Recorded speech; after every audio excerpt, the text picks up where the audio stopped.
Welcome to Brett Ridgway's Learning for Life video lessons, and in this hammer dulcimer lesson we are going to continue our study of chords on the hammer dulcimer. Hope you're enjoying these lessons, and I would ask that you would please share this information. Please share that these lessons are available online. Also that they are free lessons. I would appreciate if you could go to YouTube and possibly comment and like the video, which is also a big help. But I want to keep these lessons free to you and hope that you are enjoying them. In the past couple of weeks, we've talked about playing backup and using chords and arpeggios, and we started with D right here, and we started with a box or a shed chord, which is in your scale. It's the 1st, 3rd, 5th, and 8th. We also talked about if you are on the 5th or 6th mark or course, you can find that on the bass bridge by going straight across mark to mark and up 1. So what that does is that gives us the, I'm going to use this right here. So here you have an A. If you want to find this A on the bass bridge, you go straight across mark to mark and up 1, you have an A. And then here, if you look, we have another marked course, so we'd go straight across and up 1, and that's a D. Oh, don't want to use the same colors here. And all I had you do for the last couple of weeks, and I'm doing this slow on purpose so that you can get these shapes in your head, is I had you do just getting your hands moving around.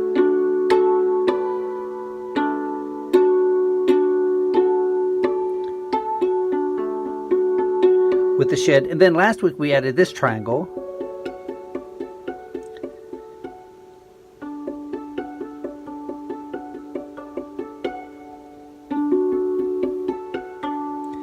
And then again, apologize for the singing, but we will the circle be unbroken, and then we by and so that's what we've done. Now what I'd like to do this week is simply add another triangle.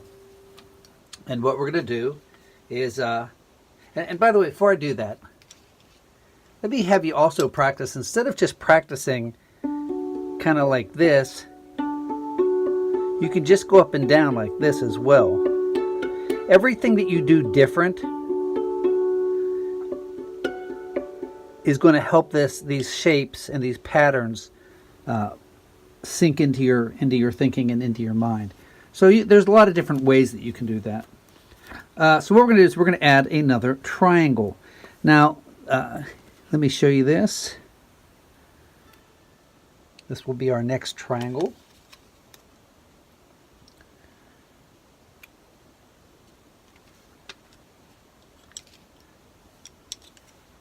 So we have a triangle here now.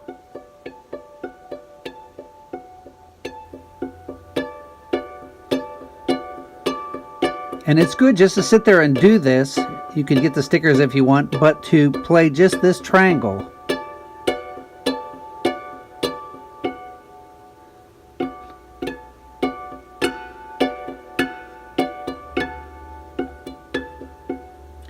So let's start down here. Here's our shed chord.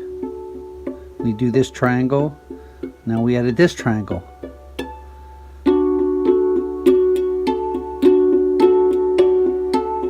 So maybe stay on this shed for a while. Move up to this triangle here.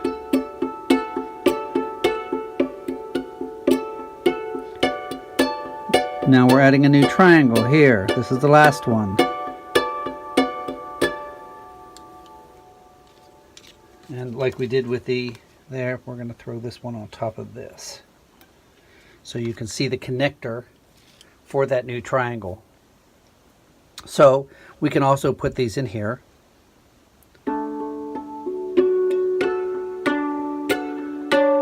So you may want to just do this.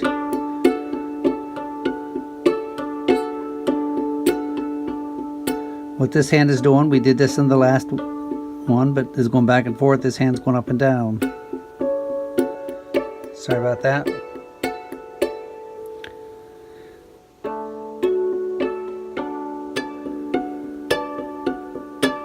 Now, I talked about if you're on a marked course on the 5th or the 6th and you want to find that an octave lower on the bass bridge, you go straight across mark to mark and up 1.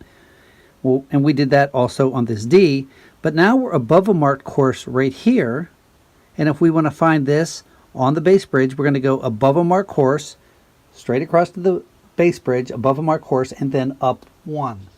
So we're going to add one more note right here. So we're almost done going up. We're not quite done going up yet, but let's add this in.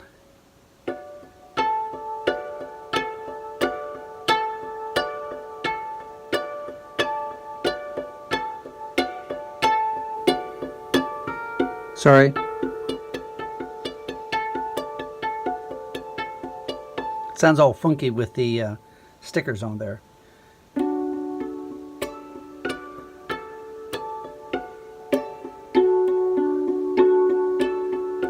And it does not matter what order you hit these.